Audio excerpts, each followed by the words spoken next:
नमस्कार सभी को। एक बार पुनः इन दिस कासा वेबिनार में आप सबका स्वागत है। आज का ये topic analysis of ITR-7 which is to be addressed by none other than our own CA Ved Mittal ji. Sir, welcome to you on this thank you sir, thank you. again at your own platform. And जैसा कि जानते हैं कि जब भी NGO NPO से related कोई भी क्वेश्चन आता है या कोई भी हमें डिस्कशन का पार्टिसिपेट करना होता है तो हम वेद सर को हमेशा याद करते हैं, और उससे बेटर कोई नाम हम लोगों को नहीं समझ आता है। तो about Ved sir, he is fellow member doing CA practice since last 25 years. He is a partner in Messrs. Ved and Associate practicing located in Prithvigar, Delhi. He has passed his graduation from AMU Aligarh. He is guest faculty of the certificate course of NPU by ICI. He has also qualified FAFD independent director from ICA. He has delivered many seminars, webinars at various study circle, ICA forum branches, and everywhere he had delivered on the session on this special topic NPO. So once again, welcome to you, sir. पहले हम इस topic को discuss करेंगे, ITR-7 से related जो changes हैं, क्या requirement है, कैसे क्या करना है। देर आफ्टर आपकी इससे रिलेटेड कोई क्वेरी हो तो जरूर पोस्ट कीजिएगा चैट बॉक्स में, हम उसको लास्ट में लेने का पूरा प्रयास करेंगे। So with this I request with sir to take up the technical session. Thank you Sumit ji, given this opportunity. और जैसा कि सबको पता है कि अभी ITR-7 फाइल हो रहे हैं। 31 अक्टूबर लास्ट डेट है। पहले क्या होता था कि पहले हम ऑडिट रिपोर्ट फाइल करते थे, उसके बाद में 1 महीने के बाद फिर हम ITR फाइल करते थे। क्योंकि अब इन्होंने ITR की डेट तो बढ़ाई नहीं है, तो अब 31 अक्टूबर तक हमें फॉर्म नंबर 10B या 10BB भी फाइल करना है और ITR-7 भी फाइल करना है। लेकिन इससे पहले एक चीज और मैं डिस्कस करना चाहूंगा कि जैसे हमें पता है कि 1 अप्रैल 2021 को लॉ चेंज हुआ, और जो लॉ चेंज हुआ उसमें कि हमने सबको रजिस्ट्रेशन रिन्यूअल कराने थे। और इससे पहले भी सेमिनार में मैंने बोला था कि 30 सितंबर उसकी लास्ट डेट थी अपने रजिस्ट्रेशन को रिन्यूअल कराने की। हो सकता है कुछ लोग कुछ की शायद नहीं हो पाए हो, तो उसमें घबराने की कोई बात नहीं है। जब आप फॉर्म नंबर 10AB फाइल करेंगे तो उसमें दो ऑप्शन आता है, ओरिजिनल और बिल, और दूसरा कंडोनेशन। तो आज की डेट में भी हम कंडोनेशन के साथ फाइल कर सकते हैं अप टू द 31 मार्च 2026 तक। कोई इशू नहीं है। कंडोनेशन में एक लेटर जाएगा कि आपकी लेट क्यों हो गई, उसमें कोई भी रीजन आप दे सकते हैं। तो आज की डेट में भी हम फॉर्म नंबर 10AB फाइल कर सकते हैं विद कंडोनेशन। तो ये तो मेरा था आपको बताने का कि हो सकता है कुछ के रह गए हों, तो वो अभी भी फाइल कर दें विद कंडोनेशन फॉर्म 10AB। अब मैं आता हूँ स्ट्रेट फॉरवर्ड ITR-7 पर।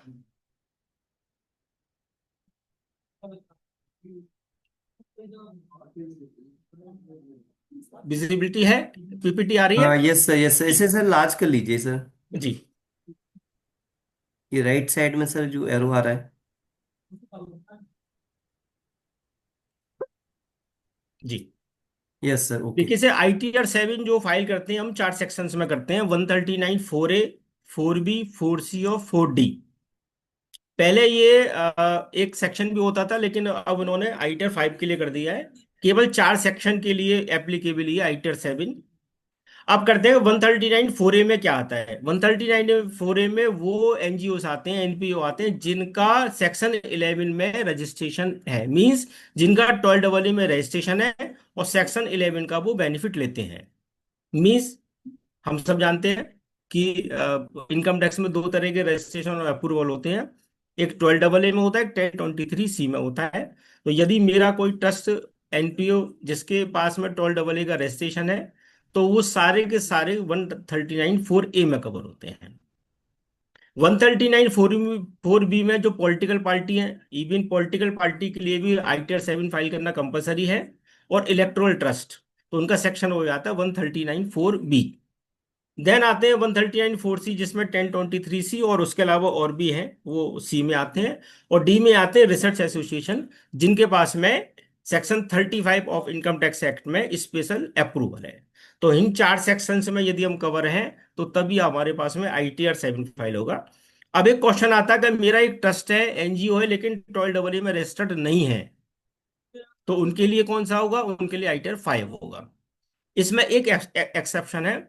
यदि मेरा कोई एजुकेशन इंस्टीट्यूट है या मेडिकल इंस्टीट्यूट है, लेकिन मेरे पास में 12AA का रजिस्ट्रेशन नहीं है, ना ही 1023C का अप्रूवल है, लेकिन मैं एग्जाम्पशन ले रहा हूँ 1023C थर्ड एडी या एई में, तो उनके लिए भी आईटीआर 7 फाइल होता है। तो नटसेल में ITR 7, 139, 4A, 4B, 4C, 4D, और ऐसे मेडिकल और एजुकेशन इंस्टीट्यूट जिनका टर्नओवर 5 करोड़ से कम है, जिनके पास में 12AA नहीं है, जिनके पास में 1023C का अप्रूवल नहीं है, लेकिन उनकी रिटर्न 1023C थर्ड एडी और एई में फाइल कर रहे हैं, तो उन असेसी के लिए भी आईटीआर 7 फाइल करना है। अब हम देखते हैं आईटीआर 7 में अलग अलग कंपोनेंट्स, अलग अलग पार्ट दिए हुए हैं। पार्ट ए, पार्ट बी, फिर उसके अलग अलग है। अब हम देखते हैं पार्ट ए में क्या है। जनरल इंफॉर्मेशन, जिसमें जो हमने रजिस्ट्रेशन की जो जनरल इंफॉर्मेशन है, जनरल इंफॉर्मेशन कहाँ से होगी? Registration number. जब हमने फॉर्म 10A फाइल किया था, तो अपने पास में फॉर्म 10AC आया है। अब तो 10AD भी आने लग गया। 10AC और AD है रजिस्ट्रेशन नंबर, रजिस्ट्रेशन का आपकी इंफॉर्मेशन। तो जो अपने असेसी हैं, जो जिनके पास में 10AC है भी है, उन्होंने 10AB फाइल कर दिया, लेकिन अभी तक 10AD नहीं आया है, रजिस्ट्रेशन रिन्यूअल नहीं आया है। तो लेटेस्ट जो अपने पास में इंफॉर्मेशन है रजिस्ट्रेशन की, वो आपने पार्ट एक में जनरल इंफॉर्मेशन में डाल दिया पूरा। तो जैसे हम 10AC में देखते हैं रजिस्ट्रेशन डिटेल है।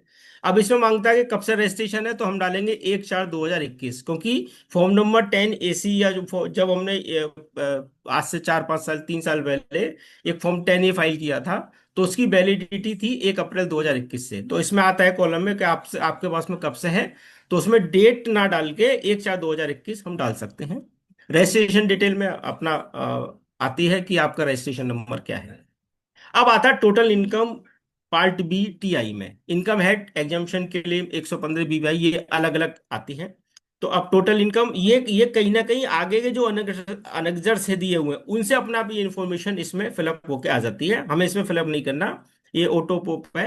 जो हम जैसे शेड्यूल हम एआई डालेंगे या और 115 BVI डालेंगे, तो वहां से इंफॉर्मेशन होके इसमें आ जाती है पार्ट बीआई में। टीटीआई, ये भी टैक्स लाइबिलिटी, ये भी अपना जो हम इंफॉर्मेशन डालेंगे उससे आ जाएगा। अब आता है शेड्यूल आई। शेड्यूल आई का मतलब क्या है कि ये हमें मैनुअल फीड करना है। जैसे एक एग्जांपल, मेरी 1 लाख रुपए की, मेरी 10 लाख रुपए की इनकम है, 85% पैसा मेरा खर्च नहीं हुआ। लॉ कहता है कि आपको 85% पैसा खर्च करना है। आपका 85% पैसा खर्च नहीं हुआ, तो आपके पास में दो ऑप्शन है, या तो आप टैक्स दे दो जो आपका खर्च नहीं हुआ है 15% के बाद, या फॉर्म नंबर 10 फाइल कर सकते हो। तो जो मैंने फॉर्म नंबर 10 फाइल किया हुआ है, उसमें क्या है कि आपको 5 साल तक का आपको गेस्ट आपको टाइम मिल जाता है। आप 5 साल तक कभी भी खर्च कर सकते हैं। और 5वें साल में यदि आपने खर्च नहीं किया, तो 5 ईयर के एंड में उस पर आपको जो अनस्पेंड अमाउंट है, उस पर 30% का स्ट्रेट फॉरवर्ड टैक्स लग जाता है। तो हम क्या करेंगे, जो शेड्यूल आई है, जो हमने पिछले सालों में भी जो फॉर्म नंबर 10 भरे हुए हैं, उसकी पूरी डिटेल आएगी पिछले 5 साल के। जैसे ऐसा वो 21-22 में हमने फॉर्म 10 कितने का भरा, उसका एक्नॉलेजमेंट नंबर क्या है, उसमें कितने का हमने एक्यूमुलेशन लिया, आज तक मतलब 31 मार्च 2025 तक उसमें कितना खर्च कर चुके, कितना पेंडिंग है। ये पिछले 5 साल की डिटेल इसमें जाती है पूरी। इवन करंट की भी। अब जो डिटेल चलेगी, अगर सपोज एक एग्जांपल, आज है मार्च 25 की हम रिटर्न भर रहे हैं, तो मार्च 20 से पहले का जो भी आपका इसमें एक्यूमुलेशन आपका नहीं हुआ है, वो वहां से पिक कर लेगा स्ट्रेट फॉरवर्ड, और 115 BVI में ले आएगा। जो अनस्पेंड मनी जैसे आपका आएगा, वो उस पर 30% का टैक्स ऑटोमेटिकली कैलकुलेट हो जाएगा। तो शेड्यूल आई में हमें केवल वो इंफॉर्मेशन भरनी है जो पिछले 5 साल में हमने फॉर्म नंबर 10 फाइल किया है, और उस 10 में हमने कितना एक्यूमुलेशन था, कितना ईयर वाइज हमने उस एक्यूमुलेशन में खर्च कर दिया, और कितना पेंडिंग बचाए है। शेड्यूल ए आई में 11(3). 11(3) का मतलब है, अगर जैसे कोई मैंने सपोज मैं एग्जांपल दे रहा हूं, मैंने 20-21 में अमाउंट भरा एक्यूमुलेशन का 5 लाख रुपए का। अब वो 5 लाख रुपए मैंने खर्चे नहीं किए, और अब मैं उस पर टैक्स देना चाहता हूं, तो ये सारी फिगर अपनी शेड्यूल एआई में आ जाएगी कि जो अमाउंट 5 साल तक आपने खर्च नहीं किया, उसके बाद में हमने उसको टैक्स दे दिया, या पहले टैक्स देना चाहे तो पहले टैक्स देके उसको हम टैक्स दे देंगे उस अमाउंट को। अब जैसे अब इसमें गलती क्या करते हैं हम, जैसे फॉर्म नंबर 10 भरा तो उसमें आता है आपका एक्यूमुलेशन कितने साल का है। तो मेरे पास में मैक्सिमम 5 साल की लिमिट है। अगर आपने जैसे 2 साल भर दिया और 2 साल में खर्च नहीं किया हो, तो वो दो सेकंड ईयर में अपना आप आपको आपके ऊपर टैक्सी लाइबिलिटी आ जाएगी। तो इस चीज का ध्यान रखते हैं जब हम फॉर्म 10 भरते हैं, तो मैक्सिमम टाइम उसमें आप लिखना चाहिए। चाहे आप 1 साल पहले 1 साल में खर्च करते हैं, चाहे 2 साल में, इट इज एडवाइजेबल। अगर आपने जैसे 2 साल लिख दिया उसमें और आपका आपका 2 साल में खर्च नहीं हुआ, तो सेकंड ईयर में वो आपके पास अनस्पेंड मनी पे टैक्स लग जाएगा ऑटोमेटिकली। और ये हम टैक्स कार्ड दिखाएंगे शेड्यूल एआई में 11(3). अब आ गया D, deemed application form number 9। ये क्या चीज है? अब जैसे कुछ इनकम ऐसी है जो हमें रिसीव नहीं हुई, जो इनकम रिसीव नहीं हुई, जब मेरे पास रिसीव ही नहीं हुई तो मैं उसको अप्लाइड कैसे करूंगा? तो जो इनकम मुझे रिसीव नहीं हुई, तो मैं फॉर्म नंबर 9 भर के उस डीम्ड इनकम को डेफर्ड कर दूंगा। और जिस साल में मुझे वो पैसा मिलेगा, उस साल में टैक्सेबल हो जाएगा। तो जब मैं फॉर्म 9 फाइल करूंगा तो 9 में आता है कि आप इनकम का नेचर क्या है। अब इसमें दो तरह की इनकम होती, एक तो वो इनकम हो गई जो मुझे ईयर एंड में मिली लेकिन मैं खर्च नहीं कर पाया। तो उसमें आपके पास में दो ऑप्शन है, या तो फॉर्म 10 भी भर सकते हैं, फॉर्म 9 भी भर सकते हैं। यदि हम 9 भरेंगे तो मुझे मैक्सिमम 1 साल का पीरियड मिलेगा उस वाले क्लॉज के लिए। किसके के लिए? उसके लिए इनकम मुझे रिसीव तो हो गई लेकिन ईयर एंड में थी तो मैं खर्च नहीं कर पाया, तो मैं नेक्स्ट ईयर खर्च कर दूंगा। तो उसमें मुझे 1 साल का पीरियड मिलेगा। जो इनकम मुझे रिसीव नहीं हुई और जिस साल में रिसीव होगी वो उस साल में फिर टैक्सेबल होगी। तो इसके लिए मुझे फॉर्म नंबर 9 भरना पड़ता है। क्या क्वेश्चन आता है क्या मैं फॉर्म नंबर 10 9 दोनों एक साथ भर सकता हूँ? यस, दोनों आप एक साथ भर सकते हैं, कोई इशू नहीं। अब शेड्यूल डीए, डीए का मतलब होगा जो फॉर्म नंबर 9 मैंने भरा। जैसे सपोज मुझे कोई इनकम रिसीव नहीं हुई, मैंने फॉर्म नंबर 9 भर दिया। अब मैंने जब रिसीव नहीं हुई तो जिस साल में रिसीव होगी उस साल में टैक्सेबल होगी। या मुझे ईयर एंड में रिसीव हुई, तो जैसे मैं फॉर्म नंबर 9, इसमें भी टेबल आती है कि आपने फॉर्म नंबर 9 क्या भरा, उसकी एक्नॉलेजमेंट क्या है, किस साल कितनी इनकम है, किस साल में टैक्सेबल होगी। अगर जिस साल में टैक्सेबल होगी उस साल में खर्चा नहीं हुआ, तो अगेन फिर उस पर 30% का टैक्स लग जाएगा और उसकी डिटेल जाएगी शेड्यूल डीए में। अब आता है शेड्यूल ए। शेड्यूल ए का मतलब है application of fund year wise. अब इन्होंने क्या है कि जैसे हम एक किसी एजुकेशन इंस्टीट्यूट की बैलेंस शीट देखते हैं या किसी चैरिटेबल देखते हैं, तो सबसे पहले हमें यह देखना है कि उसकी नेचर ऑफ एक्टिविटीज क्या है। जिस यदि एजुकेशन है तो नो डाउट सारा खर्चा एजुकेशन का है। रिलीफ ऑफ पुअर है तो रिलीफ ऑफ पुअर है। तो हमें जो इनकम एक्सपेंडिचर में जो मैं खर्चा कर रहा हूं, वो सबसे पहले मुझे नेचर डिसाइड करना है किस नेचर का खर्चा है। यदि जैसे कि एज सपोज कोई एजुकेशन इंस्टीट्यूट है, सारा का सारा एजुकेशन का ही खर्चा है, तो मैं इनकम एक्सपेंडिचर में जो मेरा इनकम एक्सपेंडिचर में जो मेरा खर्चा आ रहा है, जो मेरा अलाउेबल है, वो मेरा किस में आ जाएगा? एजुकेशन में। तो शेड्यूल ए में शेड्यूल ए में आपको टोटल एप्लीकेशन लिखना है।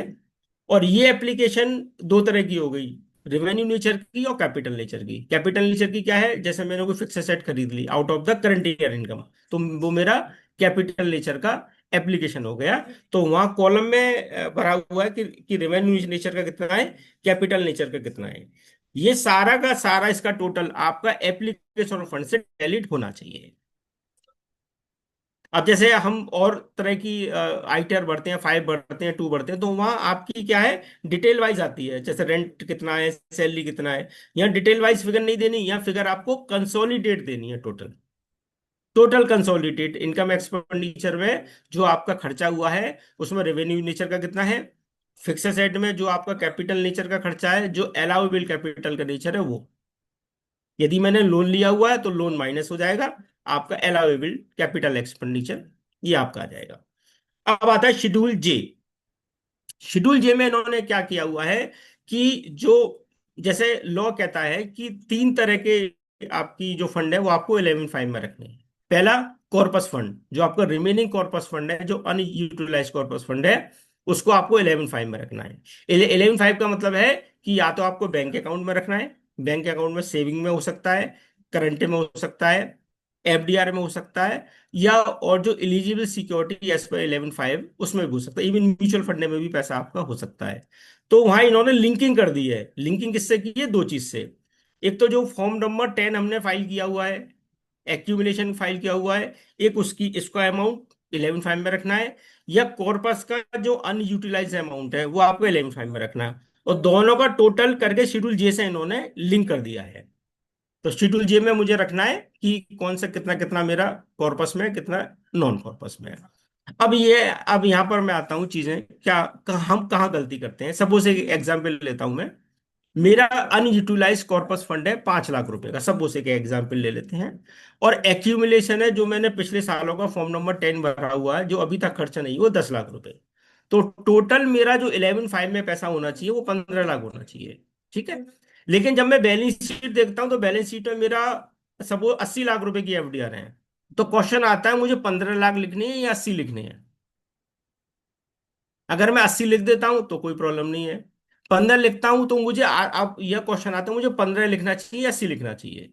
तो मेरा अपना यहाँ यहाँ पर ओपिनियन है कि इसमें केवल वही अमाउंट लिखना चाहिए जो आपका 11.5 में मैंडेटरी है। मैंडेटरी का मतलब है या तो कॉर्पस पर अनयूटिलाइज, या आपने फॉर्म वो जो 10 फाइल किया हुआ उसमें अनयूटिलाइज अमाउंट कितना है, उन दोनों का टोटल यहाँ इसमें लिखना चाहिए। जरूरी नहीं है कि जैसे मेरी बैलेंस शीट में 85 लाख है और मुझे रखना है केवल 15 लाख रुपए, 70 लाख रुपए मेरा एक्सेस जमा है, तो यहां मुझे अगर 15 लाख भी लिख दूंगा तो कहीं कोई इशू नहीं। शेड्यूल जे में। शेड्यूल आर आ गया कॉर्पस का रिकंसिलिएशन। इसमें क्या चीज है? सब उसमें एक बैलेंस शीट अपने आप एक हाइपोथेटिकली आप सामने रखता हूं। मेरी बैलेंस शीट में टोटल कॉर्पस आ रहा है 80 लाख रुपए का, एक्यूमुलेटेड होकर 31 मार्च 2025 की बैलेंस शीट में। अब 80 लाख रुपए का आपको रिकंसाइल करना है कि 80 लाख रुपए जो आपके पास में है वो आपने कहां कहां पर खर्च किए। सपोज एक ट्रस्ट है, सन 2000 का बना हुआ है, आज 2025 से 25 साल हो गए। अब 25 साल में मैंने 80 लाख रुपए का टोटल कॉर्पस लिया हुआ था अब तक। अब वो 80 लाख में मैंने खर्चा कर दिया, suppose no doubt fix asset में खर्चा किया हुआ, बिल्डिंग में खर्चा किया हुआ। और बिल्डिंग मैंने बना ली सपोज 100 लाख की, 80 लाख हो गए और 1 करोड़ रुपए की। और जो WDB वैल्यू है मेरी आज की डेट में बिल्डिंग की, वो है केवल 20 लाख रुपए की। लेकिन वो मुझे जो लिंक किससे करना है, टोटल 80 लाख से लिंक करना है। टोटल 80 लाख लाख से लिंक करना है। तो मुझे यहाँ पर क्या है, एक वो देना है कि मेरा जो कॉर्पस है वो कहाँ कहाँ पर खर्च हुआ। तो मैंने कितना, आज की डेट में WDB कितनी है? 20 लाख। और उसमें एक्यूमुलेटेड डेप्रिसिएशन मेरे पास में होगा। तो मेरा टोटल 80 लाख रुपए का कॉर्पस आया, 20 लाख रुपए की मेरी WDB है, बाकी 60 लाख रुपए मेरे अदर्स मींस डेप्रिसिएशन हो चुका है उस पे। तो यहाँ केवल मुझे इसका रिकंसिलिएशन बनाना है। एक तरफ मैं 80 लाख लिखूंगा और दूसरी तरफ मैं 20 लाख प्लस अदर्स में 60 लाख लिख के टैली कर दूंगा टोटल। अब ये जो कॉर्पस शेड्यूल आर आ रहा है, ये जब मैं बैलेंस शीट भी मैं देखूंगा तो बैलेंस शीट में जो कॉर्पस फंड का जो बैलेंस है वहां से भी लिंक है इनका, वहां से भी लिंक है। अब शेड्यूल आर में इन्होंने दे दिया ओपनिंग बैलेंस आपका कितना है, आपका contribution to during the year कितना है, कितना आपने अप्लाइड कर दिया, कितना आपका क्लोजिंग है। ये क्लोजिंग फिर 11/5 से आप लिंक करके वो अपना अपना खत्म हो जाएगा। आगे हम ITR-7 भी देखेंगे। एक बार ये थोड़ा सा समझ ले, उसके बाद में फिर ITR-7 खोल के फिर एक एक चीज देखेंगे। Part A B, balance sheet asset liability. जैसे कि हम बैलेंस शीट बनाइए, इसमें पूरी पूरी आपको बैलेंस शीट फिल करनी है एज पर इसमें। अब इसमें प्रॉब्लम क्या आती है कि यदि मेरा कोई एक्यूमुलेशन लॉस आ रहा है, मेरा कोई एक्यूमुलेशन लॉस आ रहा है मींस रिजर्व सरप्लस मेरा माइनस में है, तो वो कहाँ दिखाएंगे? ये थोड़ा सा इसमें इशू है। तो हम लोग क्या करते हैं कि सपोज मेरा रिजर्व सरप्लस है सपोज 1 लाख रुपए का, एक एग्जाम्पल, और मेरा एक्यूमुलेशन लॉस है 80 लाख, 80 हजार रुपए का। तो मैं क्या करूंगा, दो तरह के प्रेजेंटेशन होते हैं। एक में तो क्या होता है, जो मेरा एक्यूमुलेशन लॉस आ रहा है मैं उसको रिजर्व सरप्लस से सेट ऑफ करता हूँ। और कुछ लोग क्या करते हैं कि जो मेरा प्रॉफिट एंड लॉस का डेबिट बैलेंस है वो मैं एसेट में दिखाता हूँ। लेकिन जब हम शेड्यूल में देखेंगे तो वहां डेबिट में इन्होंने नहीं दिखाया है कि आपका profit and loss account debit में भी हो सकता है। तो हम क्या करेंगे कि रिजर्व सरप्लस का जो बैलेंस है उसमें से P&L का जो डेबिट बैलेंस है वो सेट ऑफ करने के बाद नेट फिगर यहां दिखा देंगे। Schedule BC voluntary contribution. इसमें जो भी मुझे अमाउंट रिसीव आ रहा है, जो भी अमाउंट रिसीव आ रहा है in case of the donation, और डोनेशन इसमें कौन कौन सा हो सकता है? वॉलेंट्री डोनेशन हो सकता है, कॉर्पस डोनेशन हो सकता है, और अपना FCRA का हो सकता है, CSR हो सकता है, ग्रांट हो सकती है। जितनी भी तरह के मेरे पास में डोनेशन रिसिप्ट है, ये केवल मुझे शेड्यूल BC में ही दिखाऊंगा, एक्सक्लूसिव। जो भी मुझे डोनेशन रिसीव हो रहा है, और डोनेशन का मतलब है कि जो जिसने दिया हुआ है उसको मैं किसी भी तरह का कंसिडरेशन नहीं दे रहा। अब क्वेश्चन आता है जी, मेंबरशिप फीस मेरे डोनेशन में आती है? Answer is no. केवल प्योरली डोनेशन आएगा मेरा शेड्यूल BC में। Schedule AI, aggregate of income. अगर मैं अपनी इनकम एक्सपेंडिचर देखूं, और इनकम एक्सपेंडिचर में इनकम साइड में जो मेरा टोटल है, उसमें वॉलेंटरी डोनेशन को छोड़कर जो मेरा रिमेनिंग बच गया, रिमेनिंग सारा का सारा मेरा शेड्यूल AI में आएगा। और शेड्यूल AI में भी दो हो गए, इंसिडेंटल बिजनेस और मेन बिजनेस। अगर मेरा मेन में है तो मेन में डाल दिया, इंसिडेंटल है तो इंसिडेंटल में डाल दिया। वहां उन्होंने वो भी दे रखे हैं, अगर कि रेंटल इनकम है तो रेंटल में कितना है, इंटरेस्ट है तो इंटरेस्ट में कितना है, डिविडेंड है तो डिविडेंड कितना है, एग्रीकल्चर इनकम है तो वो कितना है। तो टोटल मिला के मीन्स इनकम एक्सपेंडिचर का जो मेरा इनकम साइड का टोटल है, वो मेरा दो पार्ट में जाएगा, या तो शेड्यूल BC में जाएगा या शेड्यूल AI में जाएगा। और ये फिगर मेरी कंसोलिडेट जाएगी। अगर हेड है, अगर आपकी सब वो इंटरेस्ट इनकम है तो वो इंटरेस्ट में आ जाएगी, चाहे वो सेविंग की हो, चाहे वो FDR की हो, किसी भी तरह की हो। डिविडेंड है तो डिविडेंड में आ जाएगा, रेंटल है तो रेंटल में आ जाएगा। बाकी जो इनकम बच गई वो मेरा मेन ऑब्जेक्टिव होगा या इंसिडेंटल बिजनेस होगा। ये शेड्यूल LA है पॉलिटिकल पार्टी के लिए। जो पॉलिटिकल पार्टी है उनको केवल शेड्यूल LA भरना होता है, और उसमें वो अपनी कुछ डिटेल डालते हैं, और कोई जो डोनेशन जो 20,000 से ऊपर है उनकी लिस्ट लगाते हैं। शेड्यूल ET भी इलेक्टोरल ट्रस्ट के लिए है, ये भी पॉलिटिकल पार्टी के लिए है, जनरल के लिए नहीं है। तो इनकी जो शेड्यूल्स हैं, वो पॉलिटिकल पार्टी है तो शेड्यूल LA में भरेंगे, और यदि इलेक्टोरल ट्रस्ट है तो वो शेड्यूल ET में भरेंगे। अब आता है ये IE1 IE4 तक, ये डिफरेंट डिफरेंट तरह के कुछ ऑर्गेनाइजेशन है, जो जिनके लिए केवल जो उसमें दिया हुआ है किस सेक्शंस के लिए कौन सा है। IE1 के लिए अलग है, I2 के लिए अलग, 3 के लिए अलग, 4 के लिए अलग। जैसे कि एग्जांपल, मेरा 1023 थर्ड AD में है, तो मैं IE4 में केवल उसकी इनकम भरूंगा, एक्सपेंडिचर डालूंगा, जो उन्होंने 3 4 कॉलम दे रखे हैं उसमें कंसोलिडेट फिगर मुझे डालनी है।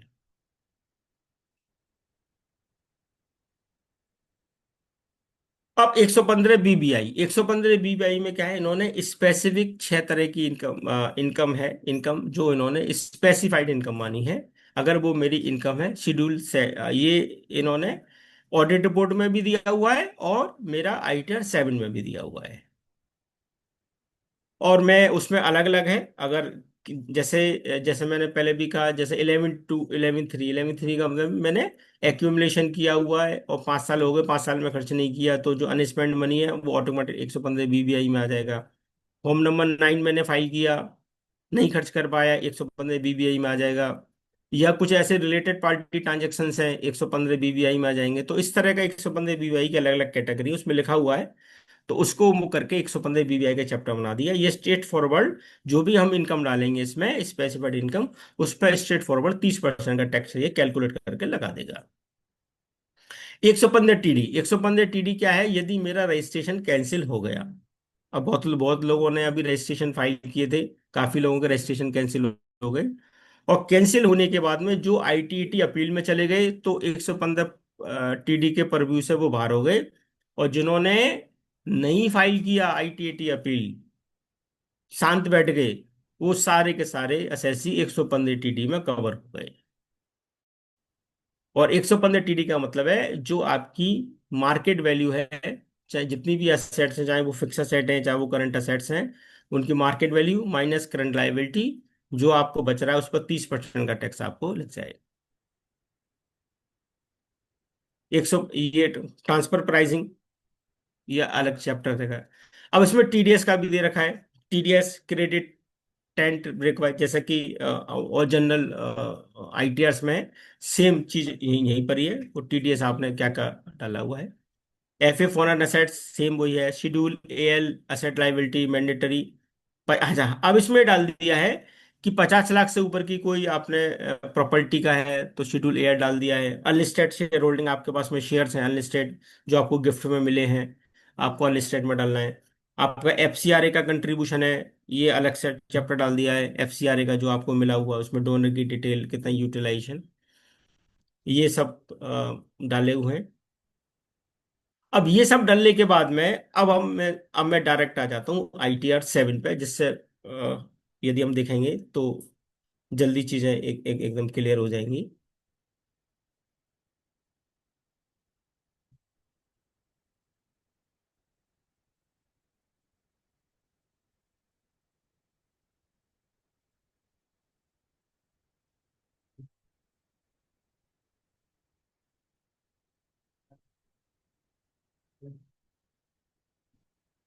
शेयर नहीं होगी ना अभी?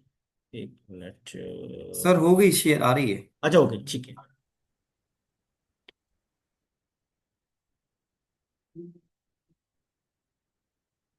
अब मैं आता हूँ डायरेक्ट ITR-7 पे। जो अभी हमने डिस्कस किया वो तो PPT था, अब लाइव यदि हम डिस्कस करेंगे तो दैट इज बेटर। ITR-7 ऊपर आ रहा है 139, 4A, 4C, 4D, ये ऑलरेडी वी हैव डिस्कस। नाम जब आप करेंगे तो अपना पैन नंबर आ गया, अपना एड्रेस आ गया।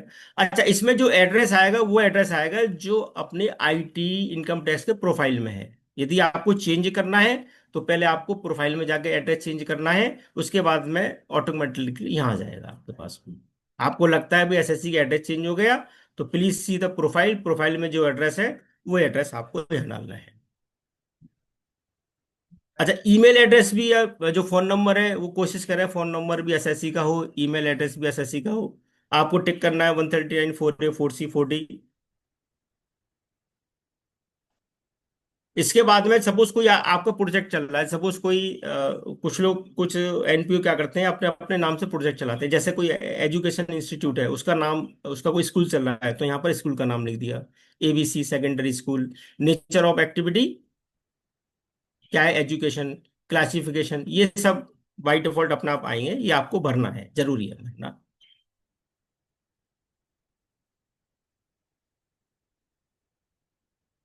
अब ये आ गया आपका डिटेल ऑफ रजिस्ट्रेशन और प्रोविजन रजिस्ट्रेशन और अप्रूवल, मैंने ऑलरेडी डिस्कस किया। फॉर्म नंबर 10 आपके पास में आया तो सेक्शन किस सेक्शन में है ये यहाँ पर आ जाएगा। डेट कौन सी डेट से अप्रूवल है, फॉर्म नंबर 10 में आ जाएगी।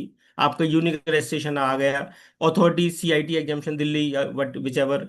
Date of registration this is approved और अफेक्टिव। अफेक्टिव आ जाएगा 1/4/2021, क्योंकि 1/4/2021 से अफेक्टिव है नया सेक्शन, नया फॉर्म 10। अब आता है detail of registration of provision under law other than income tax. Income tax के अलावा और कौन कौन से हैं आपके पास में? जैसे FCRA का है, NGO दर्पण है, CSR है, वो और भी जो रजिस्ट्रेशन है वो यहाँ पर आ जाएंगे। रिटर्न फाइल अंडर सेक्शन, अगर आपकी ओरिजिनल ड्यू डेट है तो 139, ये सब सब जानते हैं ऑनलाइन, सब में हम देखते हैं। Residential status, resident, non resident. Representative का यहाँ पर क्लॉज नहीं, पार्टनर फर्म से कोई मतलब नहीं। हाँ, अब ये आ गया लीगल ELI नंबर। ELI का मतलब है जिस NPO पर 5 करोड़ से ज्यादा के लोन है, अब उनको LEI नंबर कंपलसरी कर दिया बैंक के एंकल से भी। और LEI की साइड है आपको, अच्छा, 50 crore, if mandatory, if return 50 crore और मोर। और अगर 5 करोड़ से ज्यादा की आपके पास में लोन है तो वहां भी इन्होंने मैंडेटरी कर दिया LEI number. LEI number basically ये इंटरनेशनल नंबर होता है, जो अब आज की डेट में जैसे जैसे फ्रॉड बढ़ रहे हैं तो उन्होंने LEI नंबर, तो LEI नंबर से क्या होता है, आपका पूरा वर्ल्ड का जितना भी डाटा है सब एक जगह आ जाता है। और वो LEI नंबर से पता कर लेते हैं कि आपने कहीं और किसी कंट्री में जाके अपने नाम से कोई फंड तो नहीं लिया। तो वो एक बेसिकली फाइनेंशियल लोन को कंट्रोल करने के लिए इन्होंने LEI नंबर डाला हुआ है। अब ये कंपलसरी कर दिया है, जिसमें 5 करोड़ तक के हैं या आपका रिफंड 50 लाख से ज्यादा, 50 करोड़ से ज्यादा, तो आपको कंपलसरी लेना ही है। ये LEI नंबर डाल दिया, उसकी वैलिडिटी होती है 1 साल 2 साल जब तक की है, और पर आपको ये डिटेल डालनी है। अब आता है whether you have unlisted share. आपके पास में कोई अनलिस्टेड शेयर है, कोई आपको डोनेशन में दे गया, तो अनलिस्टेड शेयर की आपको पूरी डिटेल इसमें डालनी है। Whether any objective institution run by you one of the charitable is advancement of general, यदि आपका कोई एडवांसमेंट और जनरल पब्लिक यूटिलिटी में आपका आपका नेचर ऑफ एक्टिविटी है। पहले लिखेंगे whether there is an any activities nature of, अगर यस करेंगे तो आपका यस आ जाएगा। यस करने के बाद में फिर आपकी कितना परसेंटेज है, आपका जो टोटल रिसिप्ट का तो कितना परसेंटेज, जैसे ये 20% से ज्यादा आपका हुआ, इसका मतलब यह है कि आप इंतजार करें, आपको पास सो कोर्स नोटिस आने की तैयारी में है। क्योंकि लॉ ये कहता है, यदि आपकी बिजनेस एक्टिव, अगर आपका अदर पब्लिक यूटिलिटी और आपका 20% से ज्यादा का आपकी टोटल रिसीप्ट है बिजनेस नेचर की, तो आपका रजिस्ट्रेशन कैंसिल हो सकता है। तो इन्होंने आपसे मांग लिया कि आप ही हमें इंफॉर्मेशन बता दो कि आपका एनपीओ एलिजिबल है या नहीं है, ओनली दिस कैटेगरी। जैसे 20% से ज्यादा होगा, ज्यादा होने के बाद तुरंत आपके पास में सो कॉस्ट नोटिस आएगा कि आप बताइए कि क्यों ना आपका रजिस्ट्रेशन कैंसिल कर दिया जाए। आपका प्रोजेक्ट कौन सा चल रहा है, इसका एग्रीगेट अमाउंट क्या है, सेम वही चीज है। इफ देयर है एनी चेंज, अगर आपके ड्यूरिंग द ईयर आपने कोई, जैसे एजुकेशन से मेडिकल में गए हैं, मेडिकल से किसी और में गए हैं, आपने यस कर दिया और आपने डेट भी डाल दी, तो लॉ ये कहता है with 30 days of the change of your objective आपको दोबारा से रजिस्ट्रेशन लेना है। आपने इसमें यस कर दिया और डेट आपने पहले की डाल दी, 30 डेज से पहले की, तो आपके पास में फिर नोटिस आएगा कि आप क्यों ना आपका रजिस्ट्रेशन कैंसिल कर दिया जाए। क्योंकि एज पर लॉ, अगर आपने ऑब्जेक्टिव चेंज किया है तो within 30 days you have to inform the income tax and get again file form number 10 AB। तो ये भी इन्होंने इंफॉर्मेशन आप ही से ले ली कि आप ही आप में इंफॉर्मेशन दे दो, हम इतने सारे रिटर्न की स्क्रूटनी नहीं कर सकते, जो आप बताएंगे वो हम उसको मान लेंगे। ये आपकी फर्स्ट रिटर्न है, ये सब इंफॉर्मेशन इसमें आ रही है, मेरे हिसाब से इसमें कहीं कोई ऐसा इशू नहीं है। अब ये 1023C 4 5 6 और 6 से अब ये मर्ज हो गया है 12 AA में 1 अक्टूबर 2024 से। तो इसकी भी अब सारे सारे जो है वो सेक्शन 12 AA में ही कवर हो जाएंगे। ये ऑडिटर है, आपकी ऑडिट हो रही है, यस, इनकम टैक्स में ऑडिट हो रही है आपकी। किस डेट में आपका ये सब वो जो जनरल हम आईटीआर में भरते हैं, जिनकी टैक्स ऑडिट होती है, वो सेम इशू है, यही किसी तरह का कोई और इशू नहीं है।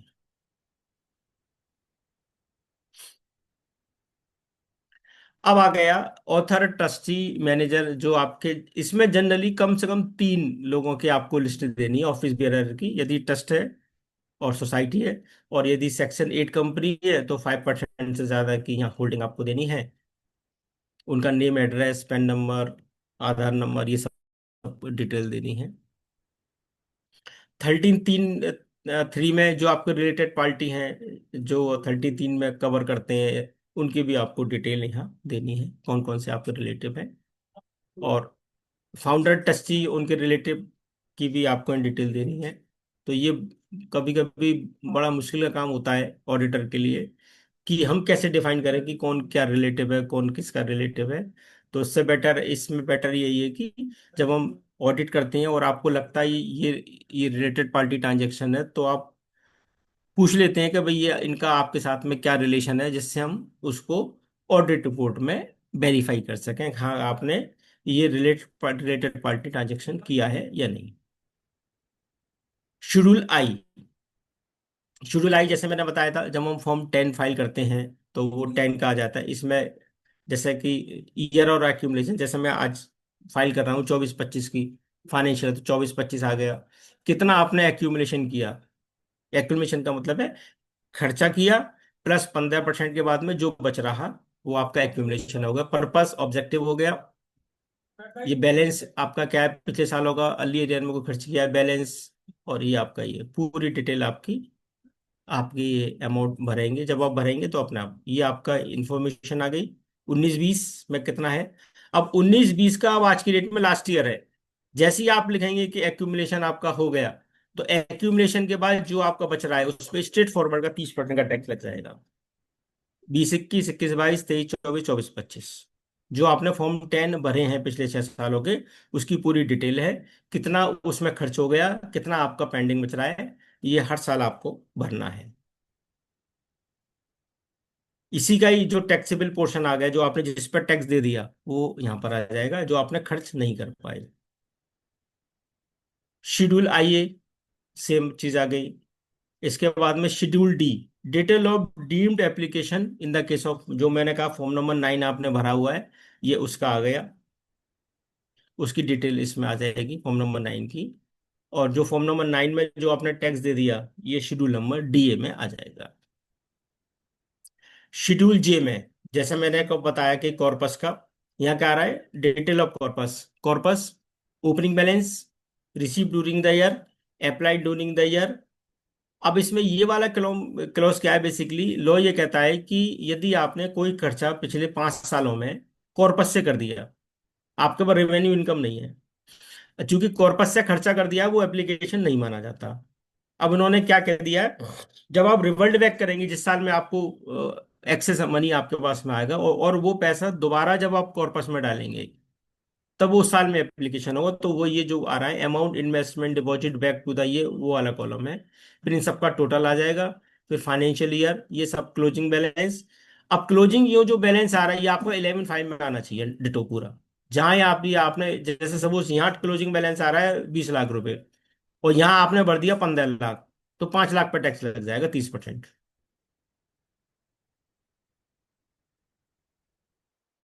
इसलिए ये और ये का टोटल आपस में मिलना चाहिए।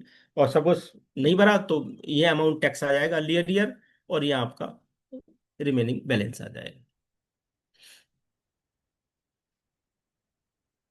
अच्छा, अब आती है detail of loan and borrowing. ये थोड़ा सा टफ होता है, इसको थोड़ा सा समझे। मैं ये इसमें केवल वो लोन रखूंगा जिसका मैंने कैपिटल एक्सपेंडिचर किया हुआ, जो मेरा बैंक से सिक्योर्ड लोन है। ओपनिंग बैलेंस 1/4/2024 को क्या था, आपने ड्यूरिंग द ईयर कोई लोन लिया हुआ है, आपने जो लोन लिया हुआ है उसमें से आप, सॉरी, उसमें से आपने खर्चा कर दिया, वो ये लेस हो जाएगा। अमाउंट और repayment of loan during the year which earlier year, यदि आपने पिछले सालों का कोई लोन है लिया हुआ है, जो आपने इस साल खर्च किया हुआ है, किस साल में खर्चा किया हुआ है, किस साल में रिपेमेंट किया हुआ है। बेसिकली ये क्या है, इन्होंने पिछले 5 साल का आपका लोन का, क्योंकि क्या होता है कि यदि मैंने लोन का रीपेमेंट करता हूं, तो वो भी मेरे एप्लीकेशन ऑफ फंड का पार्ट माना जाता है। तो ये उन्होंने इसलिए लिया हुआ कि आप कहीं ना कहीं डबलिंग ना कर दें। मीन आपने जिस साल लोन को बेनिफिट करके एप्लीकेशन ऑफ फंड का बेनिफिट उठा लिया वो, और जिस साल में आपने एसेट खरीदी, ऐसा ना वो डबल डबल दोनों क्यूमुलेटेड फिगर आप बेनिफिट ले लें। तो उस चीज को कंट्रोल करने के लिए ये इन्होंने निकाला हुआ है। और 1/4/2021 से पहले का यदि आपने लोन लिया हुआ है और 5 साल के बाद में रिपेमेंट करते हैं, तो उसमें भी इन्होंने रेस्ट्रिक्शंस लगाई है कि आप अगर लेंगे तो आपको बेनिफिट, रीपेमेंट करेंगे तो आपको बेनिफिट नहीं मिलेगा। डिटेल ऑफ कॉर्पस इन्वेस्टमेंट 11/5, ये 80G2B बेसिकली ये उनके लिए है जो मंदिर वगैरह है, जैसे राम मंदिर है या और भी ऐसे मंदिर हैं, या ये रिलीजियस प्लेस हैं जिनको बेनिफिट 80G2B में मिलता है, ये बेसिकली उनके लिए है। 13(3) आ गया। 13(3) का मतलब है रिलेटेड पार्टी ट्रांजेक्शन्स, जिसका सब्सटेंशियल इंटरेस्ट है। यदि आपने कोई डोनेशन 1 लाख से भी ज्यादा दिया हुआ है, तो आप रिलेटेड पार्टी, आप उसके सब्सटेंशियल इंटरेस्ट वाले में कवर हो जाएंगे। तो ये लिस्ट बनाना वाकई बड़ा मुश्किल है। यदि एक एनजीओ हो और उसके पास में डिफरेंट डिफरेंट तरह लोगों ने 1 लाख से ज्यादा बहुत लोगों ने डोनेशन दिया हुआ है, तो ये लिस्ट भरना वाकई टफ है। तो it is up to you कि आप इस चीज को किस हिसाब से दिखाते हैं। Voluntary contribution donation receive in kind, अब ये भी इन्होंने ले दिया, यदि आपने कोई वॉलेंट्री कंट्रीब्यूशन इन काइंड लिया हुआ है तो उसका name of the donor, contribution value, value मतलब करंट वैल्यू लेंगे, आउट ऑफ 3 इन्वेस्टमेंट, अगर आपने मतलब 11/5 में तो नहीं आ रही, और बैलेंस आपका क्या है, 11/3 का मतलब है जो टैक्सेबल हो जाती है। मीन्स 11/5 में ना रख के आपने अदर मोड में रखा हुआ है, तो वो 11/3 में टैक्सेबल हो जाएगी। ये बैलेंस शीट का पोर्शन है जो बैलेंस शीट बनाएंगे। सबसे पहले ओन फंड, अब आएगा कॉर्पस, ये 80G2B हो गए रिलेटेड पार्टी ट्रांजेक्शन के, वो सॉरी उनके रिलीजियस ट्रस्ट के लिए। Other corpus, corpus other than A और बी, और इनकम एक्यूमुलेटेड 11/2 जो हमने फॉर्म 10 फाइल किया हुआ अभी तक का इस क्यूमुलेटेड फिगर, और balance deem to be income, claim early arrear, ये सब करने के बाद में, और एनी अदर रिजर्व। तो यदि हम बैलेंस शीट में देखेंगे तो बैलेंस शीट में जनरली दो और तीन फिगर होती है। एक तो कॉर्पस फंडिंग की हो गई, तो कॉर्पस फंडिंग की हमारी इसमें आ गई, other than corpus other then receive, 1/4/2021 onward है तो ये हो गई। उससे पहले की है तो यहाँ पर आ गई। 11/2 का फॉर्म भरा है, ये हो गया। और जो रिजर्व सरप्लस है तो यहाँ एनी अदर रिजर्व में स्पेसिफाई करके excess of income, over expenditure या जनरल रिजर्व, जो भी आप टर्मिनोलॉजी यूज करें, तो यहाँ पर आ जाएगा। तो ये हमारा टोटल फंड हो गया। मींस टोटल फंड का मतलब है आपका कॉर्पस फंड, आपका कैपिटल रिसीप्ट, और आपका रिजर्व, मतलब शेयर होल्डर फंड जिसको बोलते हैं कंपनी के इसमें, यह आपका टोटल फंड आ गया ऑफ द, जिसपे एनपीओ पे अपना नेट वेल्थ, जिसको जो भी टर्मिनोलॉजी हम यूज करें, तो यहाँ पर जनरल रिजर्व के साथ में जनरल रिजर्व प्लस कॉर्पस का टोटल हो गया। उसके बाद में लोन एंड बोरोइंग, सिक्योर्ड है अनसिक्योर्ड है, टोटल आ गया।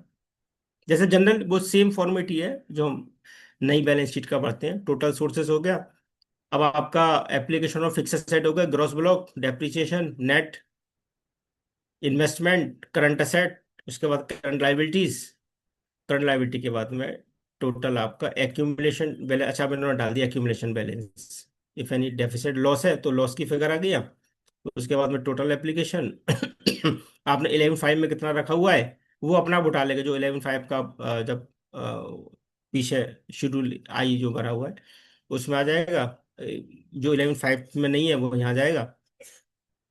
अभी आपका रिकंसिलेशन आ गया, schedule R reconciliation with the corpus, closing balance. ये जो फिगर आ रही है यहाँ पर, ये बैलेंस शीट से मैच होनी चाहिए। बैलेंस शीट 31 मार्च 2025 की जो बैलेंस शीट में कॉर्पस का बैलेंस है, वही फिगर यहाँ आना चाहिए। अब जैसे मैंने एग्जाम्पल दिया कि आपने 1 करोड़ रुपए का कॉर्पस लिया अभी तक, और 1 करोड़ रुपए में परचेज की जो WDV वैल्यू है बिल्डिंग की, वो सपोज 20 लाख है। तो और आपने पूरा का पूरा अमाउंट फिक्स असेट में लगा दिया, तो 1 करोड़ रुपए यहाँ लिखेंगे। और purchase of fix asset 80 lakh, 20 lakh, depreciation 80 lakh, और एनी अदर रीजन से आपका अगर हुआ है तो मीन्स जो 1 करोड़ रुपए की जो हमारा बैलेंस शीट में फिगर आ रही है कॉर्पस का, वो और जो डिफरेंस है वो दोनों सेम होना चाहिए। अगर सेम नहीं है तो ITR में कहीं ना कहीं डिफेक्टिव वो बना देगा।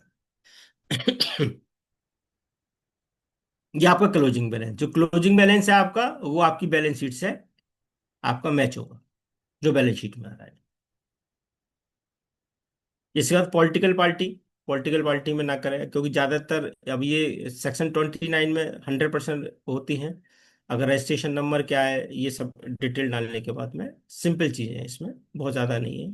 पॉलिटिकल पार्टी के लिए, SC इलेक्टोरल ट्रस्ट के लिए बहुत ज्यादा इन्फॉर्मेशन नहीं मांगी। अब शेड्यूल BC आते हैं। Domestic contribution other than anonymous, आपका डोमेस्टिक कंट्रीब्यूशन कौन कौन सा होता है, हो सकता है कॉर्पस, तो कॉर्पस में आ गया।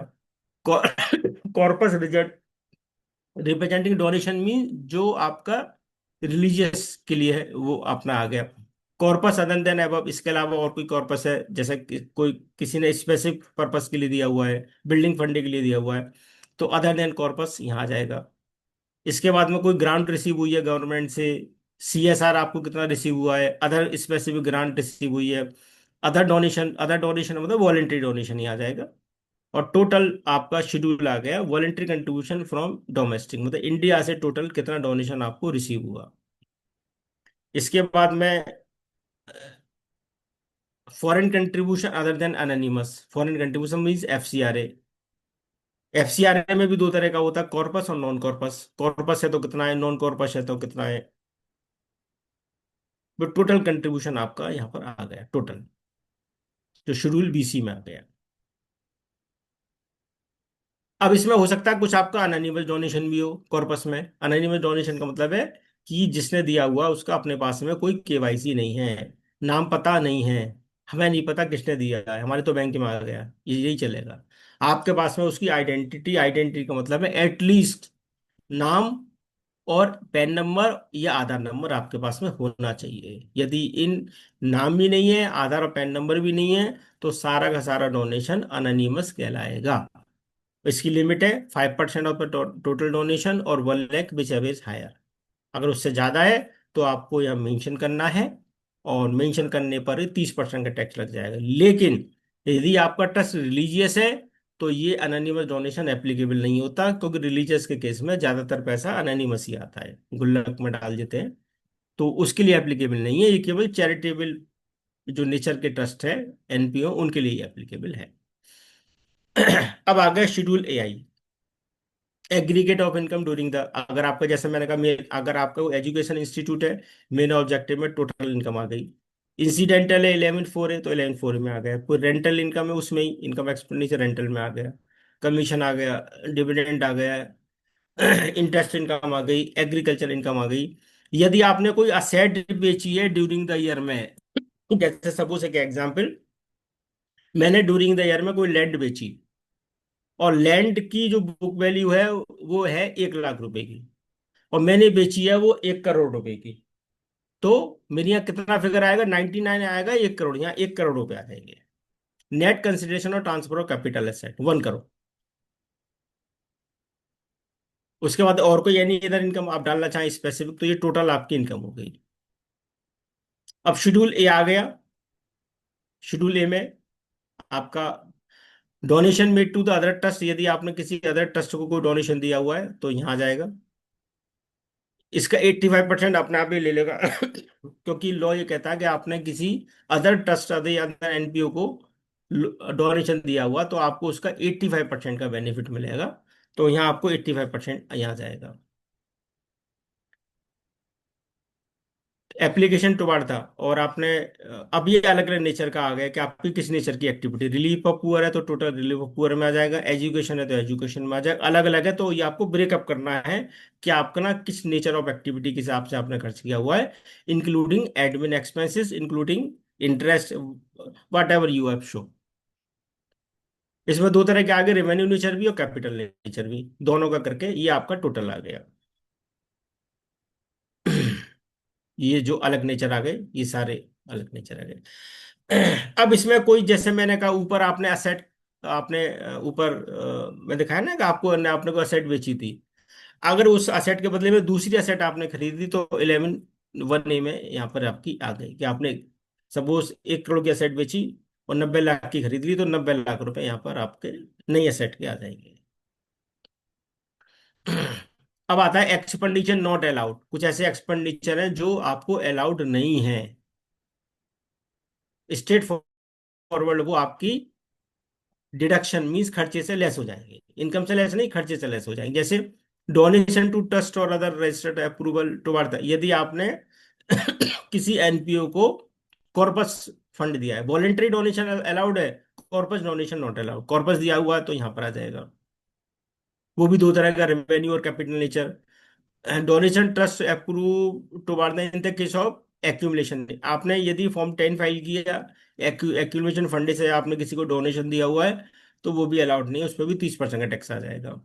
आपका यदि एनपीओ और सामने वाले का एनपीओ जिसको आप डोनेशन दे रहे हो ऑब्जेक्टिव सेम नहीं है, तो आपका सेम ऑब्जेक्टिव में नहीं दिया आ जाएगा। ये इस तरह के हैं जो सारे आपके एप्लीकेशन ऑफ फंड से लेस हो जाएंगे।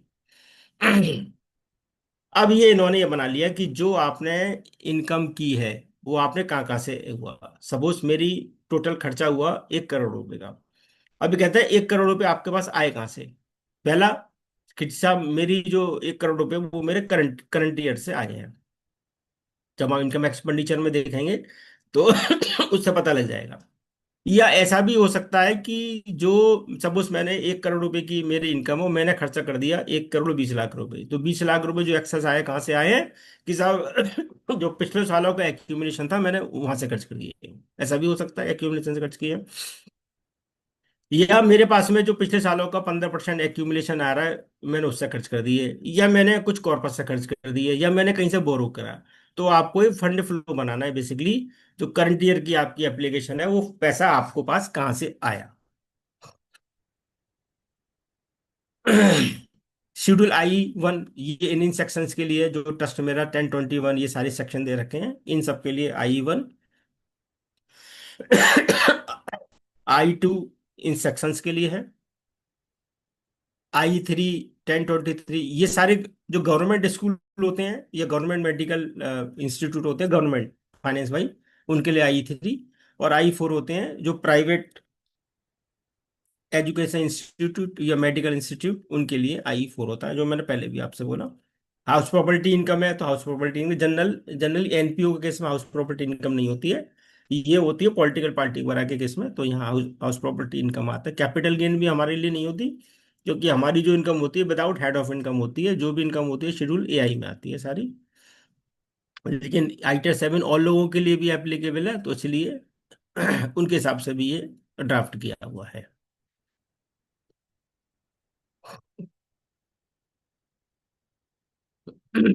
अब आता है, ये तो जनरल चीजें सारी अपने मेन जो सब्जेक्ट था मैंने कर लिया। अब आता है जो ऑडिटर ने, क्योंकि जनरली ऑडिटर ही हम लोग ही ITR भरते हैं 7, हम लोग ही प्रैक्टिकली फॉर्म 10B या 10BB फाइल करते हैं। अब इसमें ये देखना है कि हो सकता है कि यहाँ फिगर जो मैंने डाली है वो मेरी ऑडिट रिपोर्ट से मैच नहीं करे, हो सकता है। तो इस चीज का ध्यान में रखेंगे कि जो ITR-7 में अमाउंट दिया हुआ है वही अमाउंट मेरी टैक्स ऑडिट रिपोर्ट में भी हो, फॉर्म 10B या 10BB में हो। अगर कहीं भी मिसमैच हो जाएगा तो वो किसको मानेंगे, मेन आपकी ऑडिट रिपोर्ट को। अगर सब ऑडिट रिपोर्ट में कुछ और फिगर आ रही है, यहाँ आपकी कुछ और फिगर आ रही है, तो वो ऑडिट रिपोर्ट को मानते हुए जो डिफरेंस है उस पर आपके पास में इंटीमेशन आ जाएगी कि ये डिफरेंट है, कौन आपकी इनकम मान ली जाए। तो इस चीज को ध्यान में रखें, जो हम ITR-7 में फिगर भर रहे हैं वही फिगर हमारी ऑडिट रिपोर्ट में होनी चाहिए। मेरे हिसाब से बाकी चीज अपने आप है, क्योंकि बहुत सारी चीज में दे रखी हैं, तो इतना भी नहीं भरा। जो मेन फील्ड थे वो मैंने आपसे डिस्कस कर ली है। अब मैं क्वेश्चन आंसर सेशन लेना चाहूंगा, सुमित जी जरा क्वेश्चन आंसर सेशन ले लें। हाँ जी सर, हाँ जी। सो क्वेरीज बहुत है एज यूजुअल, टॉपिक ऐसा है। आ- Asha ji joining soon, in time में देखता हूँ क्या क्या क्वेरीज हैं से। सभी का बहुत बहुत धन्यवाद, इतने सारे लोगों ने ज्वाइन किया है, क्योंकि टॉपिक ऐसा है सर जिसपे डिस्कशन एंडलेस है सर। मैं सर शुरू से शुरू करूँ सर? जी जी, बिल्कुल बिल्कुल, लेते चले। हाँ, सर। सर प्रशांत जी की क्वेरी है, whether corpus received can be both for revenue and capital expenditure. देखिए जी, कॉर्पस फंड जो होता है वो आपको स्पेसिफिक डायरेक्शन में केवल purchase of the fix asset या purchase of the capital nature में ही आते हैं।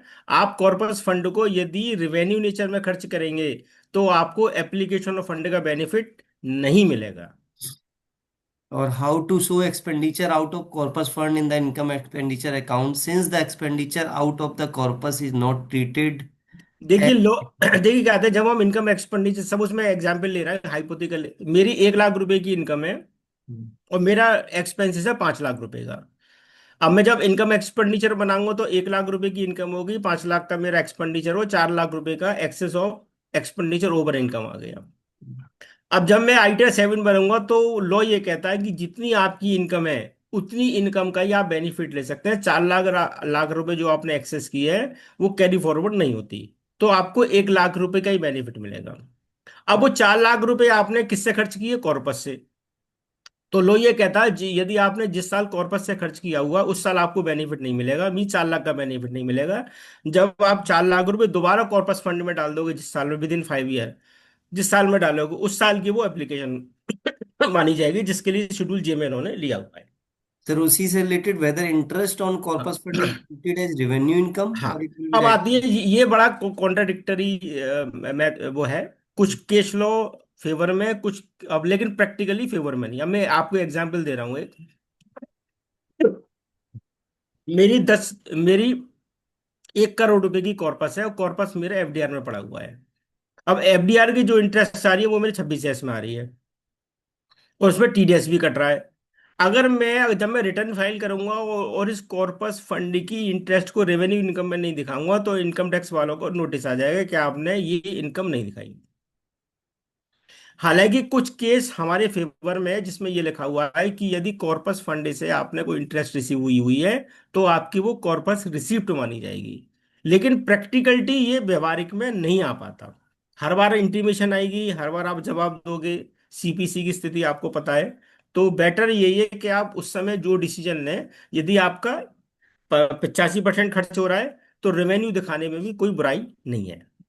Sir, what is the treatment of donation non-corpus given to other institution registered under 12A, हाँ, whether 15% will be added back to the income or 15% to be disallowed from expense? नहीं, अब इसमें क्या है कि इन्होंने क्या कर रखा है, इन्होंने जो आईटीआर 7 में फिगर आ रही है, वो ये क्या करते हैं, 15% इनकम मान लेते हैं। हम्म, हालांकि ये गलत है। लॉ जो टर्मिनोलॉजी यूज है वो इन्होंने माना है कि 85% आपका एप्लीकेशन माना जाएगा। हम्म, अगर मैं 100 रुपए का डोनेशन दिया तो 85 रुपीज मेरी हम्म, एप्लीकेशन माना जाएगा। लेकिन जब मैं आईटीआर 7 भरता हूं तो वहां उन्होंने रिवर्स कर दिया है। हम्म. Sir, if corpus fund is transferred to another institution, I think same. नहीं, कॉर्पस फंड अगर आपका सिमिलर नेचर का है तो आप दे सकते हो, अदरवाइज नहीं दे सकते। Otherwise नहीं दे सकते ना. हाँ। Himanshu Pandya, where to show voluntary donations made for current year income नहीं, made voluntary from the. Voluntary donation जैसे मैंने कहा, शेड्यूल जो अपना है एप्लीकेशन ऑफ फंड का, वहाँ आएगा और वहाँ एक अलग से दिखा हुआ है कि आपने किसी और इंस्टीट्यूशन को तो डोनेशन नहीं दिया हुआ है। अगर डोनेशन दिया हुआ है तो वहाँ उतना डल दिखाएंगे, वो अलग से आता है आईटी 7 में। Whether trustee can get salary. देखिए, यदि ट्रस्टी के लिए क्या रहता है कि ट्रस्टी यदि मार्केट रेट पर, मींस आपका आर्म लेंथ प्राइस है, और यदि वो साथ साथ वो सर्विस भी दे रहा है, जैसे एजुकेशन इंस्टीट्यूट है वहाँ अलाउड है, स्पेशली मेडिकल इंस्टीट्यूट है वहाँ अलाउड है। बाकी में कहीं लॉ में नहीं लिखा हुआ, लेकिन आप चाहे कि साहब मेरी आर्म लेंथ प्राइस के हिसाब से दे रहा हूँ और ट्रस्टी हमें पूरे टाइम सर्विस दे रहा है, तो आप दे सकते हैं, हार्मफुल नहीं है। लेकिन यदि मार्केट रेट से ज्यादा दे रहे हैं तो फिर एक 13(3) में वो 30% के हिसाब से टैक्सेबल हो जाता है।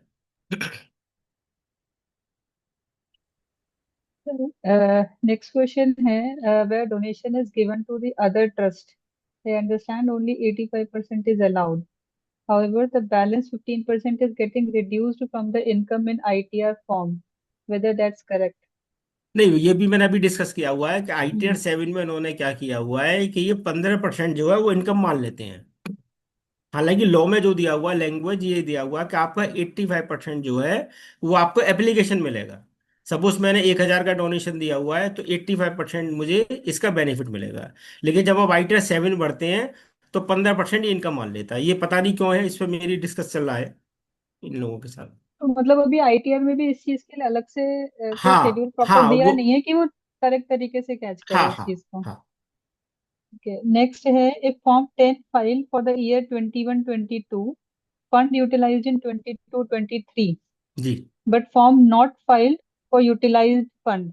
नहीं, Now what can we do? Utilisation fund का कोई फॉर्म 10 नहीं फाइल होता, ये केवल आईटीआर 7 में फिगर जाती है, आप शेड्यूल आई में।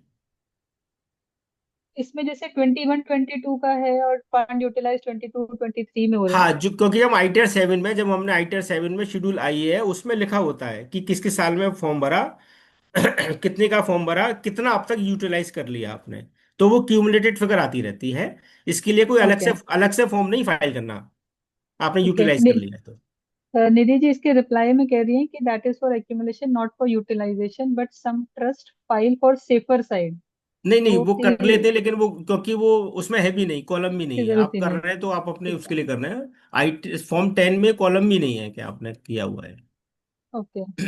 The another participants wants you to explain the amount to be filled in schedule IE4. IE4 में क्या रहता है, जैसे कि एग्जाम्पल मैं दे रहा हूँ, मेरा कोई एजुकेशन इंस्टीट्यूट है जिसका टर्नओवर 2 करोड़ है। अब पहले ये 1 करोड़ की लिमिट थी, अब ये 5 करोड़ की लिमिट हो गई है। तो 2 करोड़ रुपए की मेरी जो इनकम एक्सपेंडिचर में इनकम साइड है, 2 करोड़ रुपए हो गए। कितना मैंने खर्च कर दिया उतना हो गया, कितना मेरा सरप्लस है वो आ गया। सरप्लस का मतलब इनकम एक्सपेंडिचर ओवर इनकम।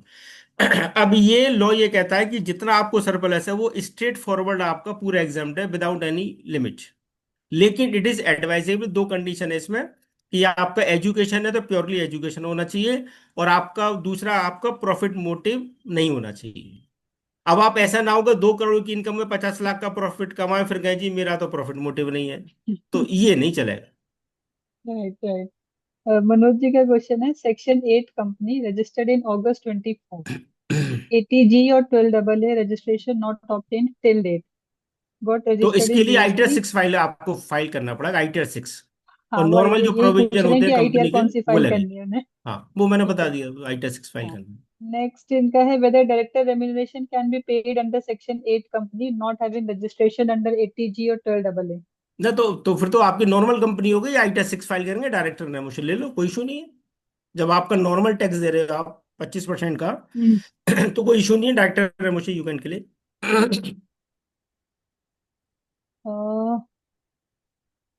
निधि पूछ रहे sir file last year return of one client receive. Nidhi ji आपको टेक्स्ट लिखना पड़ेगा यहाँ पे बिकॉज फोटो को देख पाना और फिर समझना थोड़ा मुश्किल हो जाएगा इस वक्त। तो 143(1)(a) में क्या आपके पास आया है एक बार आप उसको लिख करके भेज दीजिए। Then we will take up your question. Next है सर। अच्छा नहीं आपके लिए नहीं है। सुमित जी के लिए कि kindly arrange session on education institutes like school college. तो we will try yes madam, and बिल्कुल ट्राई करेंगे। लेकर के आते हैं इसको अपने खासा की तरफ से।